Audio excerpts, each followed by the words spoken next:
मित्रों नमस्कार, जय हिंद। स्वागत है आप सभी का आपके अपने YouTube चैनल पर जिसका नाम है उत्कर्ष विजन गोविंद सब। प्यारे दोस्तों, मॉर्निंग वीडियोस की सीरीज़ में मैं आपके लिए कुछ नया लेके आया हूं। जैसा कि मैंने बताया है दोस्तों, एसएससी जीडी की वैकेंसी आई हुई हैं और एसएससी जीडी की वैकेंसी माने उसको हिट करने के लिए, टारगेट को हिट करने के लिए मैंने ये जो सीरीज़ चलाई है, माने मॉर्निंग में जब भी मैं कहीं घूमने जाता हूँ तो आपके लिए एक स्पेशल वीडियो बना देता हूँ जिससे कि आप अपने ज्ञान को परख पाएँ और आपका ज्ञान पहले से बेहतर हो पाए। ठीक है, तो दोस्तों बताना यह है, आज का जो मैं सेशन देने जा रहा हूँ, छोटा सा वीडियो होने जा रहा है, वो सीधे तौर पे गंगा नदी से संबंधित है। ठीक है, तो मज़ेदार तरीके से सुनते जाएंगे और गारंटी इस बात की है कि ये जो वीडियो है आपके विश्वास के स्तर को इंक्रीज़ माने बढ़ाने का कोशिश करेगा। ठीक है, तो दोस्तों मैं आपको बता दूं, भारत की जो राष्ट्रीय नदी है वो कौन सी है? गंगा है। जब बात गंगा की करते हैं तो गंगा की भारत में लंबाई कितनी है? 25 किलोमीटर है। इस बात पे गौर करेंगे।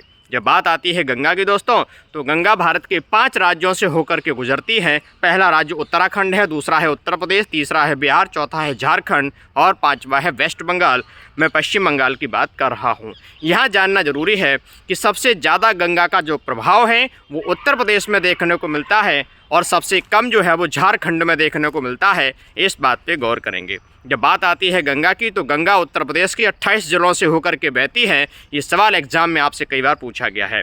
जब बात करते हैं दोस्तों गंगा की, तो जानना जरूरी है प्यारे से भैया, बहुत अच्छी तैयारी आपको करनी है, हर हाल में सिलेक्शन होना चाहिए कि गंगा जो है वह उत्तर प्रदेश के बिजनौर ज़िले से प्रवेश करती हैं और गंगा जब निकलती हैं तो उत्तर प्रदेश के बलिया ज़िले से निकल के जो है वो कहाँ, बिहार राज्य में प्रवेश करती हैं। इस बात पे गौर करिएगा।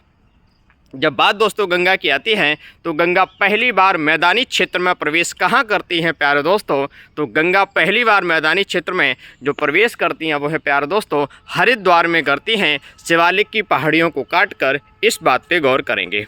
और दोस्तों जब बात आती है गंगा की, तो मैं आपको बहुत अच्छे से स्पष्ट कर देना चाहता हूं कि गंगा जो है बांग्लादेश में पद्मा के नाम से जानी जाती है। ठीक है ना, बांग्लादेश में गंगा को हम पद्मा के नाम से जानते हैं। इस बात को ध्यान रखेंगे दोस्तों। जब बात गंगा की आती है तो बड़ी इंपॉर्टेंट एक जानकारी और मेरे दिमाग में बार बार क्लिक कर रही है कि गंगा का नाम गंगा कहाँ पड़ता है। समझ पा रहे हैं? गंगा का नाम गंगा कहाँ पड़ता है प्यारे दोस्तों? तो मैं आपको स्पष्ट कर दूं बड़े सिंपल तरीके से, आसान तरीके से। वो ये है कि गंगा का नाम गंगा पड़ता है देवप्रयाग में। क्यों? क्योंकि यहाँ पर अलकनंदा और भागीरथी नदियों का संगम होता है देवप्रयाग में और वहीं पर नाम हो जाता है गंगा। समझ पा रहे हैं? यहाँ पर मैं आपको बता दूं कि उत्तराखंड में अलग अलग प्रयाग हैं। उन अलग अलग प्रयागों पर नदियाँ आपस में मिलती हैं, तो वो मैं आपको बता देना चाहता हूँ। सबसे पहला देवप्रयाग मैंने बता दिया, जहाँ अलकनंदा भागीरथी नदियाँ मिलती हैं। इसके बाद कर्णप्रयाग की बात करें तो कर्णप्रयाग में अलकनंदा और पिंडार नदियाँ आपस में मिलती हैं। इस बात पे गौर करेंगे।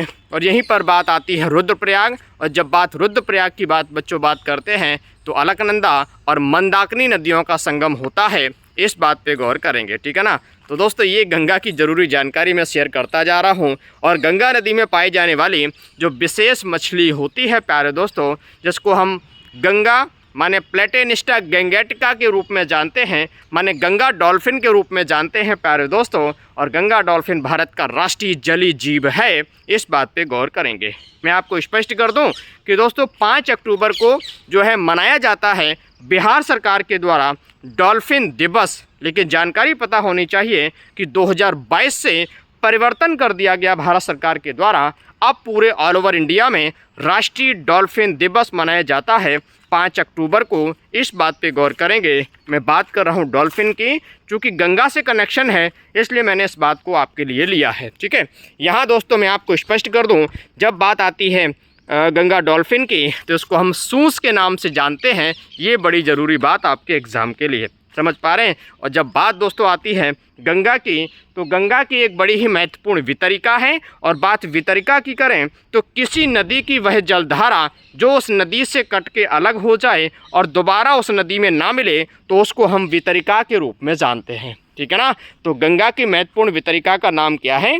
गंगा की महत्वपूर्ण वितरिका का नाम है हुगली नदी। जी हाँ, सही समझे हैं, ये वही हुगली नदी है प्यारे दोस्तों, जो सीधे तौर पे वेस्ट बंगाल, पश्चिम बंगाल में बहती है और इसके किनारे कोलकाता स्थित है। समझ पा रहे हैं?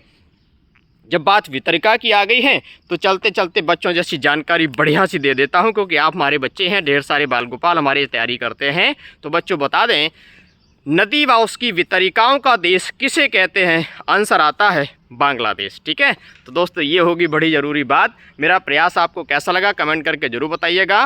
प्रयास यदि अच्छा लगा हो तो भैया वीडियो को लाइक कमेंट शेयर जरूर करिएगा। अपने दोस्तों को ज़रूर बताइए कि उत्कर्ष विजन यूट्यूब चैनल पर रात को 9 बजे होती है लाइव क्लास, जो सीधे तौर पर आपके सिलेक्शन का आधार बनती जा रही है।